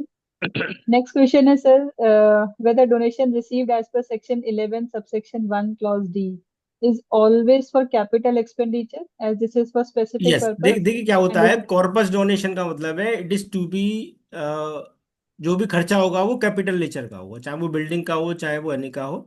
और यदि आपने स्पेसिफाई कर दिया साहब ये पैसा मैं बिल्डिंग फंड के लिए दे रहा हूँ, तो आप अपने आप को रेस्ट्रिक्टेड हो गए, बिल्डिंग में ही खर्च करेंगे। आपने लिख दिया मैं कॉर्पस में खर्च करूंगा, तो you can purchase any kind of fix asset, even गाड़ी भी खरीद सकते हो आप उससे। okay any illicit we ji. get it. Okay, next is total income 100 and after calculation for adjusted 90 then need to file form 9A for 10 नहीं देखो, whether 11 9, loss। मैं समझ, 9 तभी फाइल करना चाहिए जब आपका 15% एक्यूमुलेशन से ज्यादा आपका बच रहा है। सपोज 100 रुपए की आपकी इनकम है, सपोज एग्जांपल दे रहा हूं मैं, 90 रुपए के आपके खर्चे हो गए। जब आपके खर्चे होगा, और हो सकता है 100 रुपए में 5 रुपए ऐसे हो जो आपको रिसीव नहीं हुए, ऐसा भी हो सकता है। तो मैं जब मेरा 90, 100 की इनकम मान रहा हूँ, 90 मेरा खर्च होगा, 10 10 रुपए मेरे ऑलरेडी एग्जाम्प्ट है। तो इस केस में 5 5 रुपए का फॉर्म नंबर 9 भरने से कोई फायदा नहीं। फिर ये डबल डबल टैक्सेशन हो जाएगा, जिस साल रिसीव होगा उस साल आपकी इनकम हो जाएगी। तो आप ऐसा भरने से कोई एडवाइजेबल नहीं है। ये तभी भरना चाहिए आपको जब 85% पैसा खर्च नहीं हुआ है। सर जो फॉर्म में जो भरते हैं ये मतलब मेरा ही क्वेश्चन है इसकी जो फॉर्म भरते हैं तो इसमें 15% से जितना एक्सेस एक्सेस का भरते हैं या टोटल नहीं है नहीं, मान एक्सेस लेते के हैं बाद का, एक्सेस के बाद का, यदि सौ ओनली रुपए की बैलेंस इनकम जैसे है। 20% है तो 5% का भरेंगे हम हाँ 15% की एग्जैक्टली। जरूरत नहीं। Yes yes. ओके ओके ठीक है। Next is sir what is the treatment of corpus donation against fixed asset. कुछ नहीं, जो मेरा कॉर्पस आया है वो मेरी कैपिटल रिसीप्ट हो गए, वो मेरा एक्यूमुलेशन होता चला जाएगा। और जो मैंने फिक्स एसेट खरीद ली है वो मेरी बैलेंस शीट में फिक्स एसेट में आ जाएगा। ऐसा नेक्स्ट नहीं है है कि 100 रुपए का कॉर्पस खरीदा, 80 की फिक्स एसेट खरीद ली, 20 बचेगा तो 20 मैंने कॉर्पस में ले लिया, 80 मैंने अलग कर दिया, वो नहीं। Each and entry should be account for. Next है sir can trust have unlisted shares. हाँ, अगर अगर अनलिस्टेड शेयर का है, या कि किसी ने डोनेशन दे दिया आपको, ठीक है, डोनेशन में मिल गए। अब उसके रूल्स हैं कि आपको विद इन टाइम के बाद में फिर आपको मार्केट में बेचने पड़ेंगे। क्या टाइम लिमिट होती है मतलब 1 साल का है या 6 महीने का है, उसमें लिमिट दी हुई है। इस साल तक, उसने टाइम तक आप होल्ड कर सकते हैं, उसके बाद आपको बेचने ही पड़ेंगे। मतलब फॉर एवर तक के लिए आप होल्ड नहीं कर सकते उनको। ओके। क्वेश्चन अवतार जी का whether normal donation paid is allowed और नॉट। नहीं, नॉर्मल डोनेशन नॉट अलाउड। अब इस समय इन्होंने कर दिया है कि यदि आप डोनेशन दे रहे हैं, डोनेशन उन्हीं को देंगे जो NPO 12 में रजिस्टर्ड हैं। Otherwise normal donation other than institution which are not registered, not allowed. सब रजिस्टर्ड का एक्टिविटी कुछ भी हो सकता है नहीं, मतलब same same charitable same same same activity okay. Same activities. Next है सर आशीष गोयल जी का एनजीओ इज गेटिंग ग्रांट और contribution for setup of kitchen for creating income for poor and other charitable activities and TDS is being deducted by parties in some case 194C and then some देखिए ये 194J issue आता है through क्योंकि their जैसे ratio। 194 CO J में आपका TDS कटा, तो इनकम टैक्स वाले कहेंगे आप बिजनेस एक्टिविटी कर रहे हैं। अब हम्म। आपको यहाँ बताना पड़ेगा नहीं, मेरी बिजनेस एक्टिविटी नहीं है, मेरी नॉर्मल एक्टिविटीज है, उन्होंने काट लिया है। तो आपको ये इनकम टैक्स में फाइट करनी पड़ेगी इस चीज की। मीन सिंपल सीपीसी से तो कुछ काम यहाँ बनेगा नहीं। हाँ। कैलाश कुमार जी कह रहे हैं कि ऊपर वाले क्वेश्चन में left that the actual income and expenditure. Sir एक बार इनका क्वेश्चन दोबारा से ले लेते हैं। इनका था total income 100 hmm. and after calculation for adjusted 90 they need to file form 9A for 10 where P&L has loss of INR 20। तो कोई फायदा नहीं ना, लॉस का आपको बेनिफिट मिलेगा नहीं, तो क्या फायदा फॉर्म 9 करने से। I hope Kailash ji now your query is clear।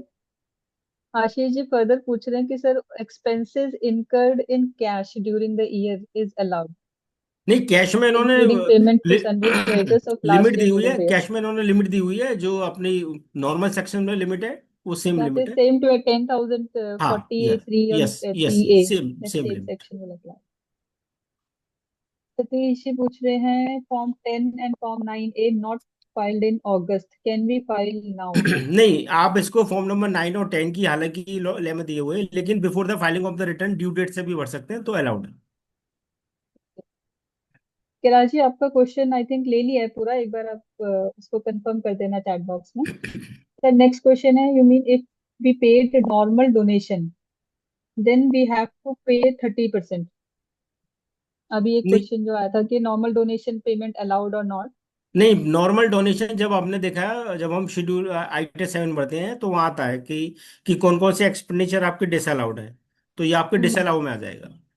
Disallow में आने के फिर मेरा उसमें टैक्स रेट जो है वो 30% लग जाएगा हाँ, नॉर्मल जो है। यस। क्वेश्चन जी I hope your answer is also your query is also clear. Next जो लिस्ट अनलिस्टेड शेयर की थी सर उसमें फर्दर कंटिन्यू कर रहे हैं ये further to unlisted share question if trust had unlisted share from last 3 years and नहीं did हो not सकते transfer उसमें so whether उसमें 30% tax is yes charged yes, or the trust वो registration टैक्सेबल हो will be जाएंगे, cancelled। Taxable हो जाएंगे, बिल्कुल टैक्सेबल हो जाएंगे। कैंसिलेशन नहीं होगा ट्रस्ट के हाँ, कैंसिलेशन रजिस्ट्रेशन नहीं, का टैक्सेबल राइट। होगा। Next question is, sir, we start campaign on Facebook, Google, etc. in which out of total donation received, we have to spend about 25% thereon. Will it be treated as charitable and can we show the donation net of it? नहीं, जो देखिए, जब आप बिल्कुल स्पष्ट है कि जिससे आपको डोनेशन ले रहे हैं उसकी आपको आइडेंटिटी KYC होना जरूरी है, किससे आया, उसका नाम क्या है, एटलीस्ट कम से कम पैन हम्म। नंबर और आधार नंबर, क्योंकि इसके लिए फॉर्म 10BD फाइल करेंगे। और 10BD में यदि आपने नहीं फाइल किया तो इनकम टैक्स मानेंगे ये आपका अनोनिमस डोनेशन है, तो may be treated as a anonymous donation, may be charge at the rate of 30%। Okay. क्योंकि अब नोटिस आ रहे हैं कि आपने total hmm. Donation as per books of account उतना दिखाया है, और 10BD आपने इतने का भरा हुआ है, आपको ओके। रिमेनिंग क्या है आप हमें इंफॉर्मेशन दें सारी। ओके। नेक्स्ट एक आ रहा है sir income application is allowed if expenses paid during the year last year creditors will be allowed और not. Which one? Ashish Goyal ji का है हाँ, कि दोबारा लास्ट बताएं। ईयर के क्रेडिटर्स पे ऑफ किए हैं इन्होंने करंट ईयर में तो हाँ, वो मिलेगा एक्सपेंसेस। मिलेगा, क्योंकि अब लॉ ये है कि जो आपने एक्सपेंसेस पे कर दिए, एक्सपेंस मतलब क्रेडिटर भी एक लाइक एक्सपेंसेस ही होगा कहीं ना कहीं, एप्लीकेशन ऑफ फंड है। तो हम्म। लास्ट ईयर का जो आपने पे नहीं किया वो उस साल की इनकम में ऐड हो गया, इस साल पे करेंगे तो वो लेस हो जाएगा। ये ITR अविनाश जी 7 का में अपने आप में कॉलम है पूरा। अविनाश जी का है how much cash donation can be shown. Cash sir donation आप आप रिसिप्ट पूछ रहे हैं या पेमेंट पूछ रहे हैं देखिए, कैश डोनेशन डोनेशन पेड। आप एज पर इनकम टैक्स आप 2 लाख तक का ले सकते हो, 269 ST। रिसीव। रिसीव 2 लाख तक का कर सकते हो। ठीक है लेकिन पे करने यदि, वाले को 2,000 से ऊपर का हाँ, मिलेगा नहीं यदि उसमें। नहीं, यदि डोनेशन उसने 2 लाख का दिया हुआ है तो उसको 80 GB में बेनिफिट नहीं मिलेगा, दोनों ही रेस्ट्रिक्शन हाँ है। ए उसको ट्रस्ट देखिए कैन उसको take the donation receiver up के टू पार्ट पे नहीं है द राइट। फ्रॉम वो ए तो सिंगल इंडिविजुअल है पर्सन ना ड्यूरिंग द डोनेशन ईयर। देने के लिए। अब at the point of view होता है डोनर साइड, आपको केवल कैश का डोनेशन 2,000 से कम दिया है तब आपको 80 GB का बेनिफिट मिलेगा। Right. यदि आपने 2100 रुपये भी डोनेशन दिए हैं तो 80 GB का तो नहीं बेनिफिट मिलेगा। आपको जीरो मिलेगा, 2,000 नहीं मिलेगा, जीरो मिलेगा। जीरो मिला। ठीक है अविनाश जी आपका क्लियर हो गया I hope so. Next question है sir online they share their email and phone number only will it be sufficient I don't think क्योंकि 10BD के लिए तो कंप्लीट केवाईसी हाँ, चाहिए कंप्लीट अपने डिटेल को। आपको चाहिए। सर सारी क्वेरी होगी sir. All queries have been answered. Sumit ji now over to to you. So special thanks to Ved sir. Query इस पर से खत्म नहीं होती हैं। वैसे ऐसा टॉपिक है कि जितना भी डिस्कशन किया जाए एंडलेस रहेगा, है ना। डोनेशन अगेंस्ट फिक्स सेट की तो कोई लास्ट क्वेरी क्वेरी आ ले रही लेते है? हैं, क्योंकि फिर रवि जी, उसके बाद एग्जैक्ट क्लोज क्वेरी करते हैं। क्या है आपकी, एक बार वो लिखो। हाँ, सिंपली कॉर्पस लिखा है donation corpus against donation fix. Against fix set. Thank you Sanjay ji, thank you everyone. Special thanks to each one of you for sparing time. Anthony sir भी ज्वाइन कर ऑलरेडी सिंस स्टार्टिंग ही है वो यहाँ पर। तो अच्छा जी, कंक्लूड करें सेशन, एनीथिंग एल्स? एक 30 सेकंड वेट कर लेते, मे बी रवि जी हाँ, टाइप कर रहे हो क्वेश्चन अपना। Anthony sir, you want to add any point? ये टॉपिक वाकई अच्छा, में ओके अच्छा है ओके, जिसमें सॉरी, वो क्वेश्चंस। अनम्यूट नहीं कर पा रहे होंगे अभी, राइट। यू कैन अनम्यूट यार, Anthony sir. Thank you Sumit ji. हम्म। मैं बस मित्तल साहब से एक रिक्वेस्ट थी, हमारा एक टॉपिक पेंडिंग चल रहा है, प्राइवेट डिस्क्रिशनरी ट्रस्ट पे एक हाँ, प्रोग्राम वो बना कभी है। ले सर लेंगे, वो सुमित जी के ऊपर है, जब एंथनी चाहे सर, जब वो ले लेंगे। टॉपिक सुमित अभी जी के ऊपर पार्क है रिक्वेस्ट है इसके हमारा। बाद हमारा। ले लेंगे।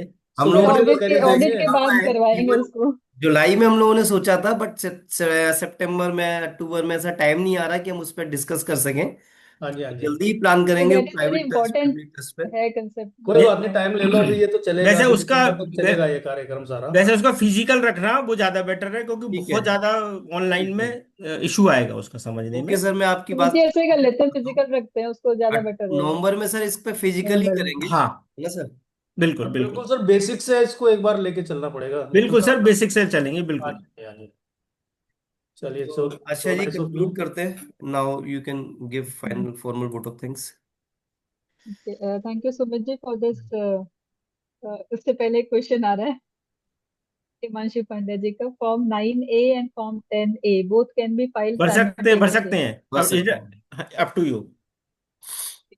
Okay. तो thank you Sumit ji for this opportunity of giving formal vote of thanks. तो I thanks each one of you. सभी का यहाँ पे बहुत बहुत धन्यवाद जिन्होंने आज का सेशन अटेंड किया और बिल्कुल इंटरेक्टिव और उसमें एक्टिव पार्टिसिपेशन रखा।